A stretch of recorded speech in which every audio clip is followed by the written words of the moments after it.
just as my sister Alicia was about to be kidnapped by human traffickers. The sky suddenly lit up with a series of explosive bullet comments. One of them read, "The glorious female lead has been reborn. She's being abducted right now, but she's not worried at all, because she knows her cheap-ass brother will come save her and take her place instead." The next bullet comment was even more outrageous. "The female lead's only obsession after reincarnation is to wait for the supporting male character to disappear, then go to the orphanage to find the male lead and make him her brother instead. What a deliciously twisted drama." Another comment chimed in. "In the previous life, the male lead wasn't adopted until 3 years later. Because of that, the billionaire parents didn't have time to transfer all the assets from the supporting male to the male lead before the supporting male was found again. Luckily, our female lead had brains to avenge the male lead. She tricked the supporting male into the black market and sold him off in batches. On the day the supporting male died, she returned billions in assets to the male lead. So sweet." The final bullet comment read, "But being reborn isn't so bad. In this life, the female lead will never give the second male lead a chance to come back home." Seeing all this, I immediately took 2 steps back without making a sound, pretended I hadn't seen anything, and turned around to run. Chapter 1. George. I turned my head and saw Alicia surrounded by 3 burly men. She shouted toward me at the alley entrance, "Call the police. Hurry, call the police." Oh, look at that voice trembling with fear, almost convincing. What a pity. "My dear sister, you're not the only one who was reborn. I was reborn too." And once again, the sky exploded with bullet comments, gleefully watching the drama unfold. One comment read, "Classic human shield plot. Come on, supporting male lead. Don't be an obstacle to our main couple's love." Alright, good. Another chimed in, "Our male lead is still out there working miserable jobs. Supporting male, hurry and rescue the female lead so Alicia can go rescue the male lead." Rescue. I remember it vividly, when I threw myself at the traffickers without a second thought. All I saw was her cold back fleeing the scene. I barely escaped from that hellish mountain, thinking I could finally have family again, but I didn't even get a single day of peace. She, my dear biological sister, sold me to a black market auction, where organ traffickers gleefully split me into price tags, and just because of one sentence from Makoto, they decided to change the rules on the spot. No anesthetic, only muscle relaxants. Afterward, the 2 of them used the money to live it up with zero guilt. I'm no saint. Why the hell should I sacrifice myself for them? I looked at Alicia as she stretched out her trembling hand. But behind those eyes was unmistakable calculation. I raised an eyebrow, and just as one of the men's hands was about to land on her shoulder, I took a sudden step back, then another. Crash. The phone I had been gripping tightly slipped from my hand, shattered on the cold concrete, and fell straight into the sewer with deadly precision. Alicia froze, mouth agape, like a chicken with its neck strangled. No sound came out. Even the bullet comments were dumbfounded. What's going on? Isn't the supporting male supposed to rush in and save her? Why is he backing away? What's up with his hand? Parkinson's. How did the phone fall into the sewer that perfectly? Then came another comment. The plot's falling apart if he doesn't save the female lead. What's going to happen to her? The next second, Alicia, face flushed with rage, yelled at me, "George, are you out of your mind? Can't you see I'm in danger? Why aren't you coming to save me?" She panicked and began to beg the traffickers next to her. "Take him instead. He's my brother. Look how strong he is. You could sell him on the black market for a fortune. Don't worry, I'll even help you raise the ransom. Our parents are loaded. How about I take 30 and you take 70? Deal." Wow. In our last life, she escaped thanks to me. This time she didn't even bother acting. She's trying to trade my life again for a few moments of safety. School let out early, and the streets were already deserted. It was pouring rain, and the few passers-by were rushing under umbrellas. None of them would notice what was happening at the alley entrance. These traffickers probably counted on that perfect timing and setting. They weren't in a rush at all. Just stared at me with greedy eyes. I glanced at the expensive bracelet on Alicia's wrist, and pinched my thigh hard, feigning terror. I shook my head and said in a trembling voice, "What are you talking about, sis? Mom and Dad always spoiled you. Just last week for your birthday, they bought you a $10 million bracelet without hesitation. You're wearing it right now." My words instantly made them turn their eyes to Alicia's wrist. Honestly, if she hadn't flaunted her wealth so much, this disaster might not have happened in the first place. I seized the moment and turned to run. In my panic, I tripped over a bottle on the ground, but the fear for my past life didn't allow me a moment of rest. I got up and kept running. I only stopped when the bullet comments started insulting me. That's when I turned back. The traffickers hadn't chased after me. The bullet comments read, "Alicia got taken. Supporting male is so pathetic, spineless. Now the female lead has to suffer because of him. Hang in there." Girl, your parents will come for you. Another commented. Did Alicia's rebirth alter the supporting male's behavior? Wait, wasn't she the female lead? Why does she have no plot armor at all? Then, supporting male, just wait for your karma. The female lead will come back. And when she does, our male lead will return too. The sweet, messy family drama will continue. I couldn't help but burst out laughing. Plot armor?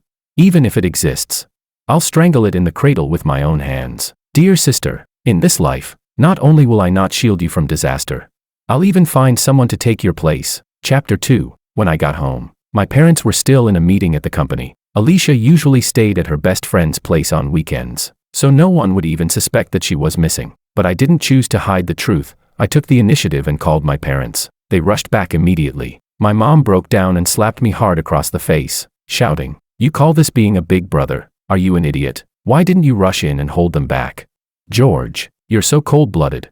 I had already anticipated that this would be my mom's reaction. Ever since we were kids, whenever my sister and I had conflicts, it was okay for her to hit me. But if I ever fought back, my mom would say that as an older brother I should give in to my little sister, that no matter what, a man should never hit a woman. What baffled me even more was that my dad always echoed her opinion, as if trying to show how progressive and enlightened he was. Later, when I was kidnapped and barely managed to escape, they complained that I had picked up the habits of rural life, that I was unworthy and uncultured, and even told people I wasn't their biological son but an orphan the Wong family adopted. Meanwhile, they showered all their attention on the replacement, Makoto. They always cared about saving face, always thought I was a disgrace to them. But that's fine. This time, the one to disgrace them won't be me. I suddenly looked up, fear written all over my face, and asked her, "Mom, if I had rushed up to stop them, then what?" I rolled up my pant leg, revealing the surgical scar on my left leg, and said, "Mom, do you remember this scar? When I was 12, I jumped into the river to save my sister. She climbed out and ran away, but I was swept away and shattered my bones. I stayed in the hospital for 3 months, and to this day, when it rains, my leg still aches." That night, in that heavy rain, I could barely stand from the pain, but later, she said it was all just to test my loyalty. I didn't dare save her this time, because I didn't know if this was another one of her little loyalty tests. It really hurt, but there was no such thing as a loyalty test. The truth was, Alicia wanted to fight me for the family inheritance. She was trying to find a way to kill me. My words stirred up my mom's memories, and her face instantly filled with regret. She began apologizing repeatedly. "I'm sorry, George. I didn't know you were in so much pain."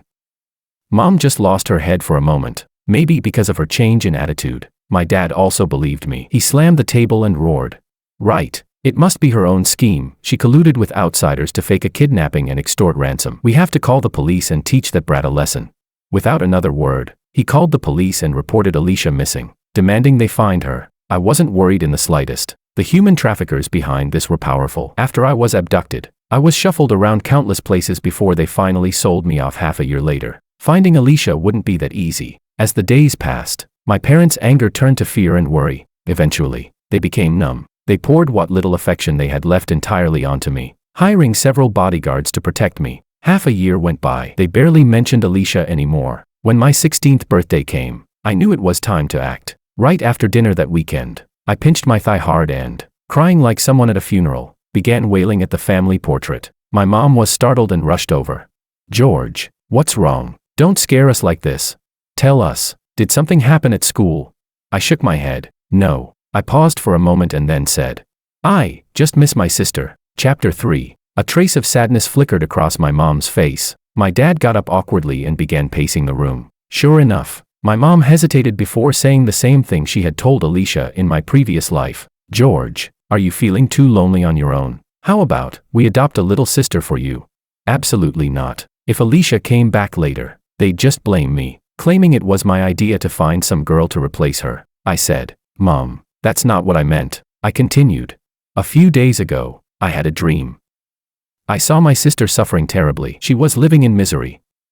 It's a shame even the police haven't been able to find her. To this day, we still don't know whether she was truly kidnapped or if she was working with the traffickers. I want to use my free time on weekends to volunteer, to help those in need. Maybe that way, I can earn some good karma on her behalf." My parents were moved, tears welling up as they praised me for being so thoughtful. My dad said, "George has grown up. You're so sensible now. Do whatever you feel is right. Your mom and I will fully support you." I nodded and chatted with them for a bit before heading back to my room to review the information the private investigator had sent me on Willow. Then the bullet comments popped up again, full of insults. This male side character is disgusting. He's just feeling guilty and trying to redeem himself with fake good deeds, becoming the protagonist. Please, just wait. Once the main couple returns, it'll be the end for you. Another comment read, poor female lead. She's been beaten by traffickers for half a year. Barely has food or clothes, all because of this worthless man. The next one replied, now that the female lead's kidnapped, the male lead will just have to suffer like in the last life. 2. I only smiled silently and contacted my driver to plan tomorrow's schedule. No need to worry. Now that this vicious side character is me, Alicia and Makoto. They're in for a life of suffering, this time, all the way to the end. The next day, I headed to the juvenile detention center early in the morning. As soon as I arrived at the library, a staff member quietly warned me, stay away from the girl by the window. She might look pretty, but she's in here for killing someone, claimed it was self-defense. Her adoptive father was a monster. He didn't adopt her out of kindness, and the night he tried to force himself on her, she killed him. It was brutal. I nodded with a smile, but after the staff member left, I deliberately walked over to Willow with a book in hand. Willow looked up, her eyes coiling around me like a venomous snake. In just a second, a chill ran down my spine, exactly like the first time I met her. In my past life, before I was sold into the mountains by traffickers, I had met Willow, also abducted by them. We spent a few days together. I was the one who always initiated conversations. She only answered selectively. The next time we met was when I finally found a chance to escape from the mountains. By then, she had already killed the crime boss who bought her and taken his place, becoming the Black Widow the local media talked about. She recognized me, took out the villagers chasing after me, and helped me return safely to the Wong family. Snapping back to the present, I sat down across from her. The bullet comments, as usual, seemed to know even more than I did. Holy shit, isn't that the female villain Willow? Why is George talking to her? At this point in the story, they don't even know each other. Another said, this side character's guts, though. He actually came to find this psycho chick. Her adoptive father's debt collectors are offering a reward for her. She's clearly hiding in here on purpose. He's gonna get himself killed. And the next one, good, let him die. That's karma for not saving the female lead. A trashy man paired with a psycho woman. Perfect match. Oh, so Willow's the female villain. Well, that does make us a good pair. As for the bounty, I'd already learned all about it from the private investigator I hired. I came here today specifically to negotiate with her. I opened the book and handed her a slip of paper. It contained the intel I'd gathered. I said, the debt collectors bribed a guard. 3 days from now during free time, they're going to kill you. Willow's fingers tensed. She looked up at me again, her eyes dark and unreadable. I smiled slowly and said, come with me. I'll help you handle it. She bit her lip. What's the condition?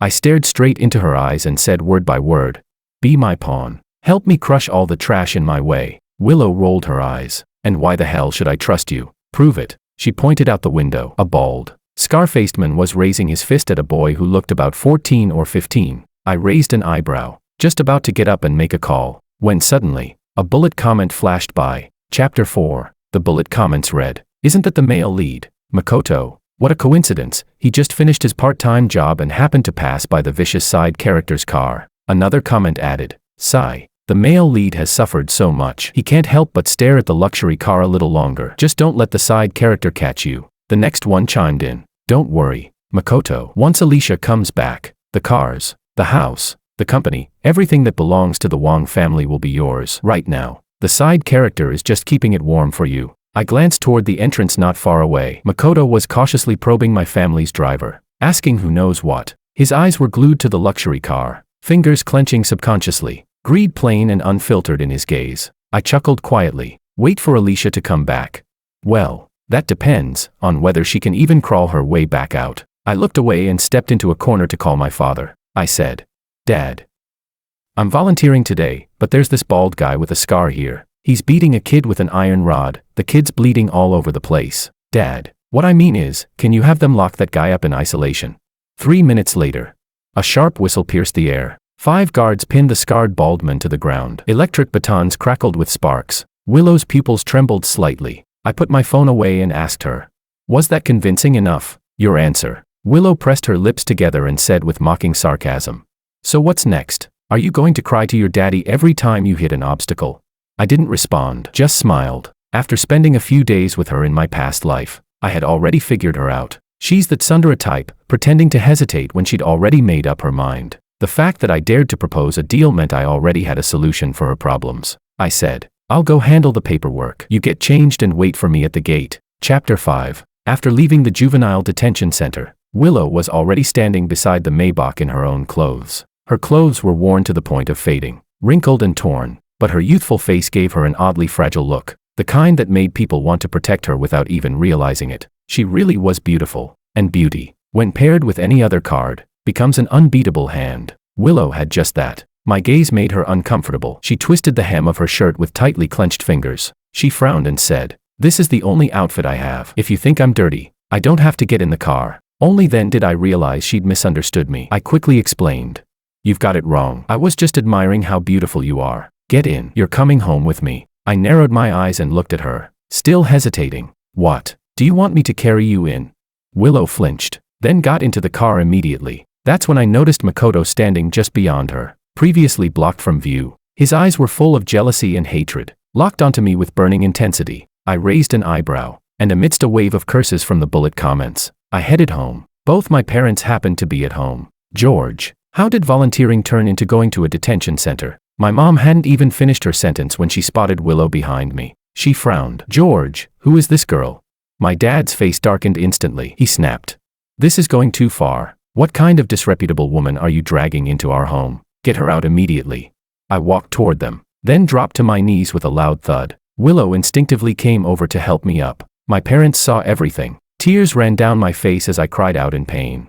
"Dad, Mom." Back at the center, she was the one that Baldwin was beating with an iron rod. It was this thick. I was afraid she'd be bullied in there.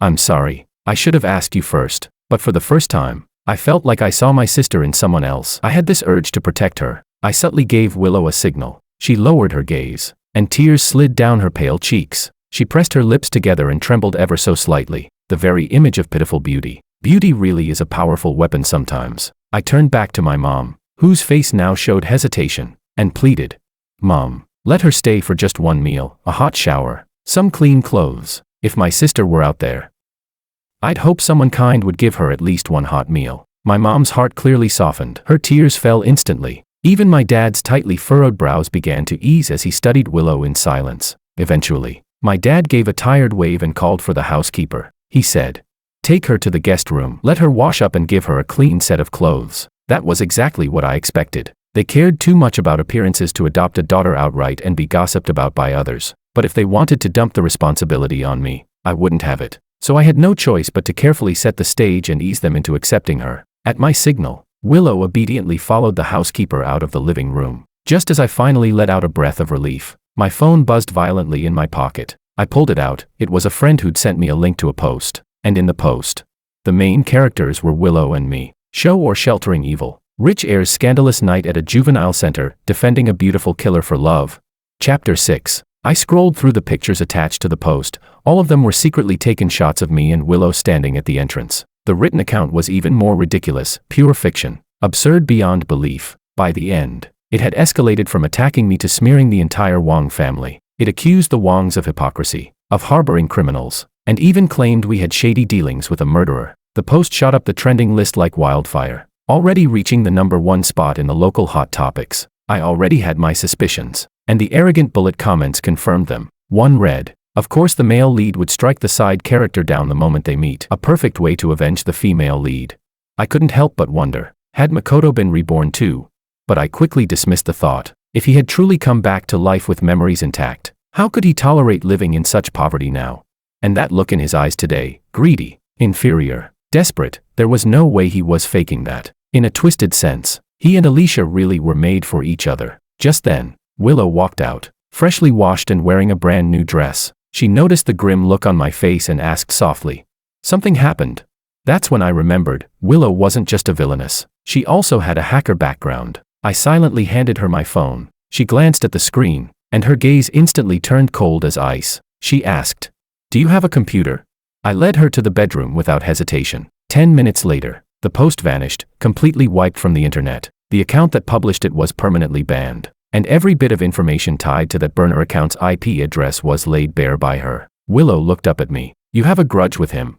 I nodded. "You could say that. She lowered her head again and worked a bit more before turning the screen toward me. A topic under Makoto's name was rising bizarrely fast up the trending chart. It was filled with his dirty past. Stealing aid funds meant for underprivileged students, gambling in underground casinos, chaotic private life, shady loans to build a fake persona. So the male lead was secretly involved in every vice imaginable: drugs, gambling, hookers, booze, and lies. Within half an hour, public opinion had completely flipped. Willow closed the laptop and said to me, "I heard, my adoptive father's debt collector died earlier today in the West District by the city edge." "Thank you." I waved my hand, about to tell her not to mention it, but she suddenly knelt beside me. She pulled a bottle of antiseptic from her bag and lowered her head to tend to the scraped skin on my knee. Her voice was quiet. "Next time you need anything from me, just ask. Please, don't do something like this again." I nodded, slightly embarrassed. She paused, stood up, and added, "There's one more thing." She unlocked her phone and pulled up a photo. Handing it to me, she said, "Alicia has been found." Chapter 7. I looked closely at the blurry photo. It seemed to be taken in a basement. Alicia was lying on a torn-up mattress, her left leg in a cast, her right hand wrapped in bandages. Her face was covered in bruises. She had clearly just been beaten. Willow explained that Alicia had tried to escape during a human trafficking transaction and had been caught. She said, "I found the address. Do you want to rescue her?" I was surprised, but more than that, I was delighted. Not even the bullet comments could figure out where the female lead, Alicia, had gone, but Willow found her easily. She wasn't a crazy woman at all. She was my lucky charm. I smiled and tossed the phone back to Willow. I said, "Then you better hurry. Little sister, do your best, and win my parents' affection." Honestly, Makoto's brilliant little scheme had helped me and Willow, indirectly. The next day, when my parents heard about the situation, they looked at Willow with new eyes. They even came up with an excuse to let her stay at the Wong residence permanently. Willow was smart. Her complicated upbringing had made her extremely sensitive to others' emotions. In less than a week, she moved out of the guest room, into the bedroom next to mine, a room that once belonged to Alicia. Alicia's belongings were either tossed into the junk room or boxed up and donated to charity. Even her photographs had been buried under thick layers of dust in the basement. A month later, my parents officially adopted Willow. They transferred her school registration to an elite private academy. They even wanted to change her name to Willow Wong.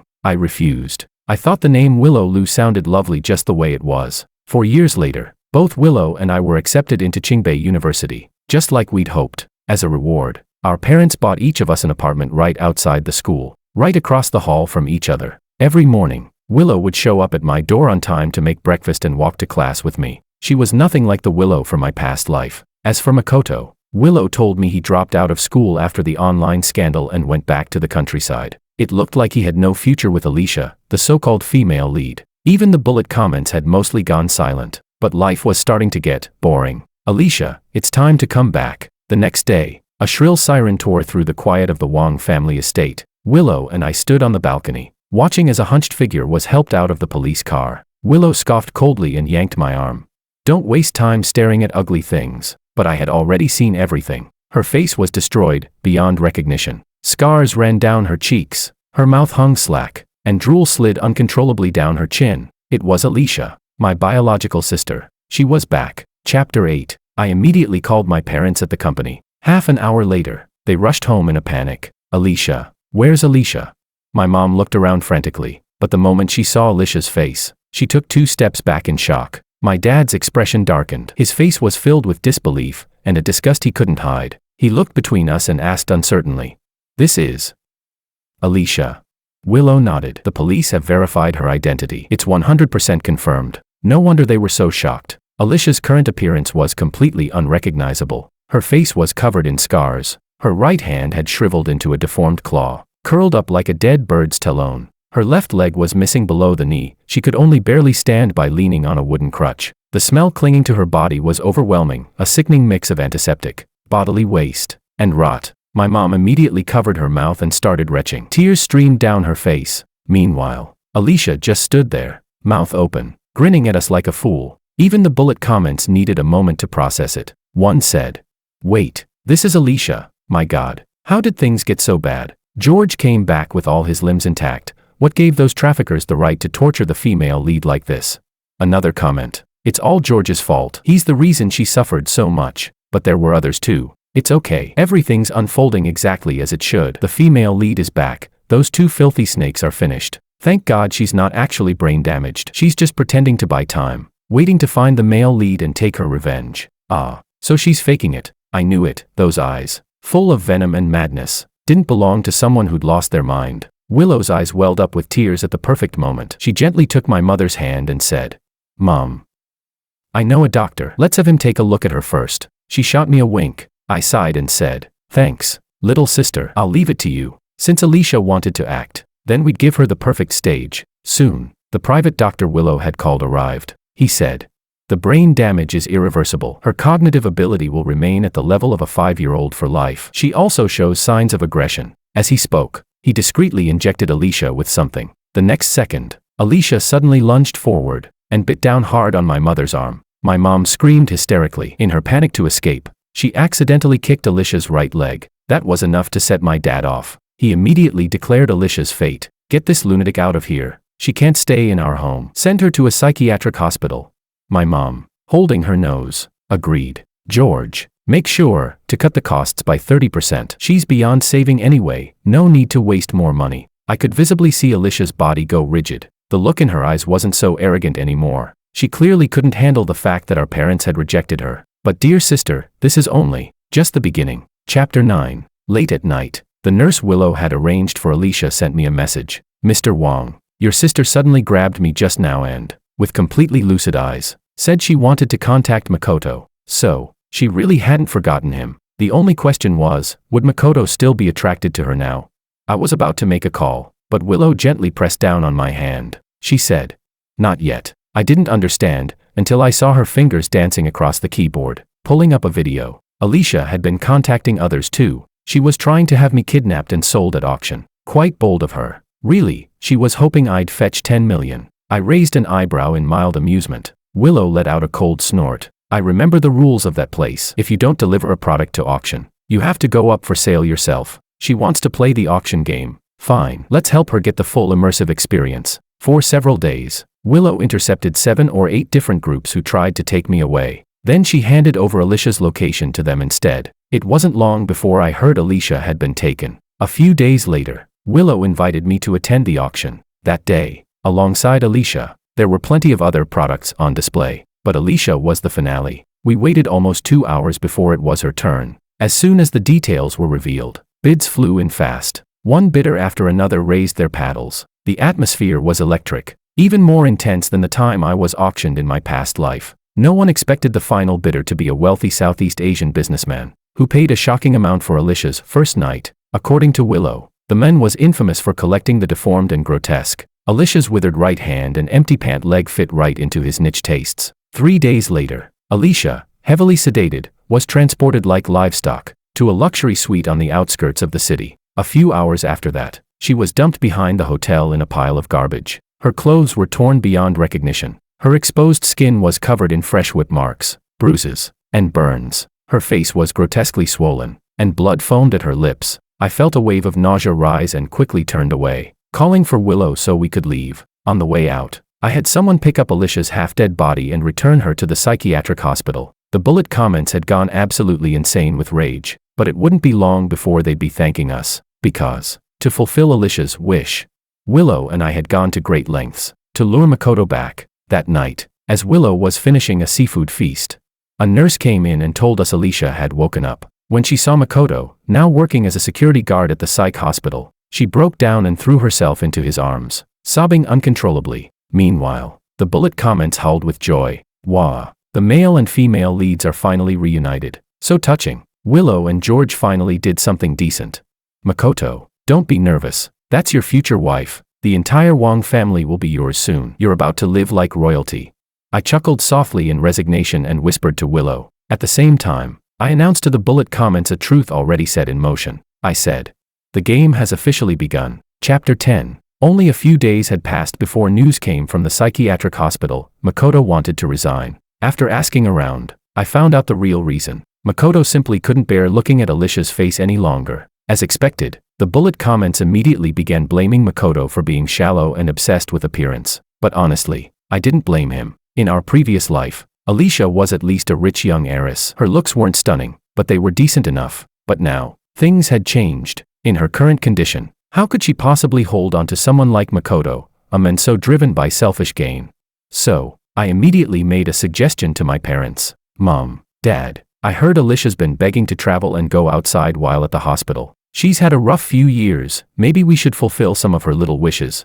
My mom's eyes instantly turned red. She sighed for a long time, then called someone to arrange a monthly allowance of 50,000 yuan for Alicia. My dad frowned but, in the end, allowed it. To us, 50,000 wasn't much, but to Makoto, who'd grown up in poverty, it was a fortune. Sure enough, a week later, we heard that Makoto had withdrawn his resignation. Looked like our male and female leads would fall in love all over again, just like in the last life. But life never sticks to the script. 1 month later, before the protagonists could make a comeback, my grandfather passed away. My father was devastated. His grief triggered a severe illness. My mom became overwhelmed, juggling the company and caring for my bedridden dad. She handed the funeral preparations over to me. George, you've always been mature and steady. This time, I'm counting on you. I gave a solemn nod. Once she was gone, Willow came over with a piece of information. Alicia's been asking about the funeral details. She's probably planning something for that day. Want to stop her?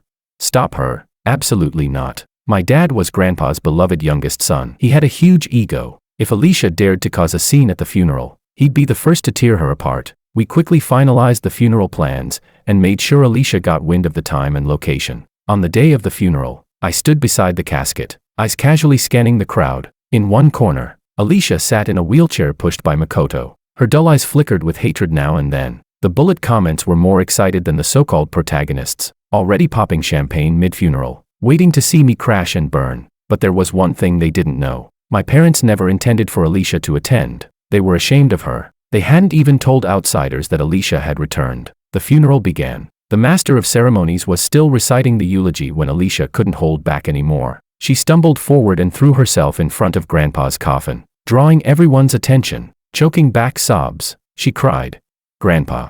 Clutching the edge of the coffin, she glared at me with venom and screamed, "Grandpa, open your eyes and look. Look what they did to your granddaughter.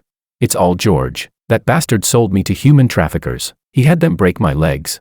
The guests were stunned. They kept staring at Alicia and whispering to one another. Many eyes turned toward me, but I remained stone-faced, turning instead to look at my parents. Clearly, they hadn't expected Alicia to show up. Their expressions were filled with panic, and even more with disgust, especially when they saw the pus dripping from Alicia's face smear onto the coffin. That was the final straw for my dad. Chapter 11. He roared, "Get her out of here. Who let this lunatic in? Drag her away. Don't let her desecrate the old man's peace."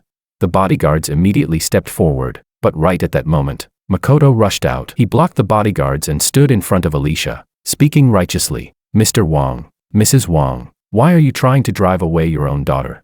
Miss Wang had clearly lost her mind, and suddenly she's back to normal today. This must be old Master Wang's spirit from heaven unable to bear her suffering. Can't you at least hear her out?"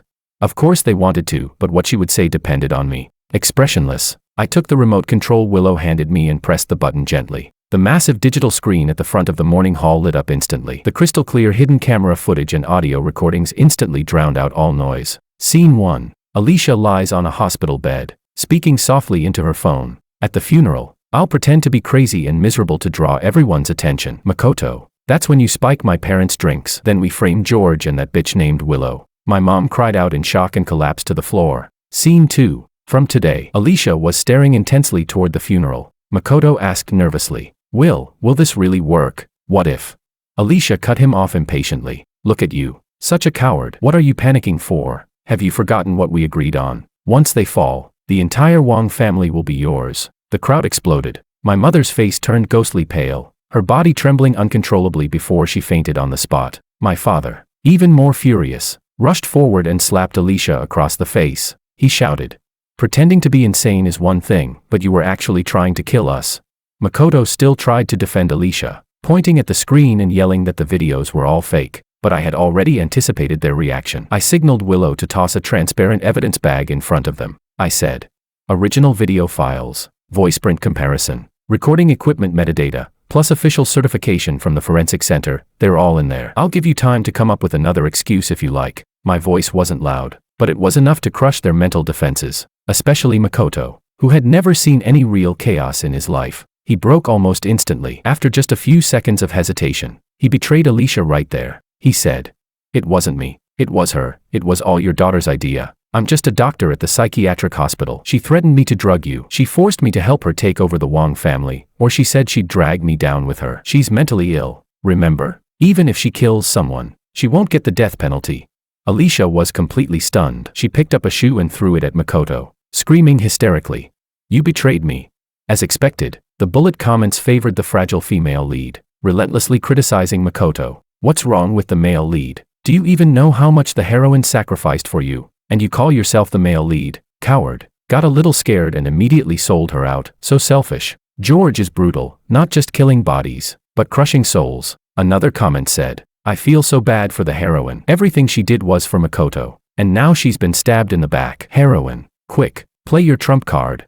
Just as I was wondering what trump card she could possibly have left, Alicia suddenly calmed down, raised her head, and stared at me with steely eyes. She said, Dad, you say I'm crazy, but do you even know what George, your good son, did to me? Right in front of everyone, she stripped off her outerwear. What was revealed were layers of crisscrossed scars. Some were deep enough to expose raw flesh. The skin split open, and some wounds had even crusted over with dark scabs. She bit her lip and said, Look at this. This is what your wonderful son George did to me. Alicia's voice was hoarse, as if soaked in blood. They treated me like livestock, like a plaything, sending me to be violated. This is the evidence. My mother, who had just regained consciousness, saw the shocking sight and burst into tears on the spot. She turned back to me in disbelief and asked, George, what are these wounds? What happened? Chapter 12. I couldn't help but frown. It had been over a month since Alicia was auctioned off, yet those scars on her body were clearly new. Just as I was about to speak, Willow reached over and took my arm. Calmly, she pulled out her phone and cast another video onto the large screen. Alicia's voice came through loud and clear. Yeah, hit me hard, especially the burns. Make sure the injuries are obvious so that my dad and mom will be heartbroken when they see them. The more pain they feel, the more they'll hate George. Once that happens, the Wong family will be ours. When the audio ended, Willow casually pulled up yet another surveillance recording. It was from the day Alicia caught the attention of the human traffickers. In the footage, she completely lost her temper and began cursing me. Her instigation of the traffickers to capture me was also crystal clear. Alicia was utterly stunned. She stammered in disbelief. No. No way. How? I was so careful. She really was. Even the people I had secretly monitoring her didn't catch on to this plan. But unfortunately for her, Willow is a hacker. My mom finally snapped. She lunged at Alicia like a madwoman, her fingernails clawing at Alicia's face with ferocity. She screamed, You devil, you monster. How could I have given birth to something like you? My father didn't even bother to look at her again. With utter disgust, he gave his final verdict. From this moment on, Alicia is no longer part of the Wong family. Our daughter died 3 years ago. Get this shameless bitch out of my sight. Inside the morning hall, all that remained was Alicia's despairing screams as she was dragged away, and Makoto's furious roars, and hovering silently in the air, bullet comments filled with outrage. Damn dog. Don't think you've won just because of this. The heroine always makes a comeback. Get ready, George. Alicia's going to crush you under her heel. Is that so? Well, I'm looking forward to it. Chapter 13. Willow originally planned to send Alicia directly to that Southeast Asian tycoon, but I told her to let Alicia go on purpose. Along the way, we also leaked a little piece of information to Alicia. My parents, brokenhearted and disillusioned, had lost all interest in the business. They'd already signed the share transfer documents to hand control of the Wong Corporation over to me. Sure enough, just 3 days later, Makoto called on Alicia's behalf. He said, George, your parents are in our hands. Bring the share transfer documents if you want them back. I ignored the provocations from the bullet comments and happily agreed to the meeting. A good show deserves proper coordination. When Willow and I arrived at the abandoned factory on the outskirts of the city, Alicia was gripping my mother's neck tightly with her good left hand. Her wheelchair was pushed up against my father's lower body. Her face wore a crazed, hysterical grin. Drool and blood were dribbling down her chin, nearly making me nauseous. She shouted, Hand over the share transfer documents, or I'll kill them. Expressionless, I placed the case on the ground and opened it. Inside was a thick stack of equity transfer contracts, the official seals and stamp pad, and half a case full of US dollar bills. Alicia's eyes lit up with greed instantly. She ordered, Toss it over. I deliberately threw the case toward a spot not far from Makoto. As expected, Makoto, who had been hiding in the shadows, suddenly lunged forward and snatched the case from the ground. He laughed. Give it to me. Alicia's already crippled. Let her take the fall. The goods are mine. The sudden betrayal caught Alicia completely off guard. Her stunned silence quickly turned into a surge of hatred. She released my parents and pushed herself toward Makoto with all her might in her wheelchair. But how could she possibly beat him? In just a few moments, Makoto had shoved her right to the edge of the rooftop. Alicia let out a desperate scream, but just as she was about to fall, her survival instincts kicked in, and her hands flailed wildly in the air. By pure chance, she grabbed hold of Makoto's left pant leg. For several short seconds, Makoto didn't even have time to react, and then, both of them disappeared from view. A heavy, bone-crunching thud echoed from below, followed by a silence as still as death. Chapter 14. Makoto died on the spot. Alicia, on the other hand, was terrifyingly hard to kill. She fell from the 7th floor and still managed to cling to life long enough to make it to the hospital. Now, though, her body was filled with tubes, her heartbeat barely sustained by a ventilator and nutrient drips. Honestly, she'd be better off dead. When I turned around, I saw that Willow had arrived. No idea how long she had been standing there. I walked up to her and brushed the raindrops off a strand of her hair. I asked, "Everything cleaned up?" She nodded and looked up at me. She said, "Your parents are completely disillusioned. The share transfer documents are signed, and they're already on a private jet heading overseas. The media's been taken care of too. The story's all about an accident." I nodded, then asked her back, "How much did they give you?" She replied, 34%. I smiled. "Not bad. You're free now. Any plans on where you'll go next?" But instead, Willow looped her arms around my neck, her soft voice whispering by my ear, "I'm your pawn. Of course I'll stay by your side, forever." The corners of my lips lifted slightly. I took her hand and led her out of the hospital room, leaving the lifeless silence behind us. "Shut away behind the door," I said. "Oh, right. In a few days. Go ahead and pull the plug. No point wasting more money." Willow nodded. "Got it."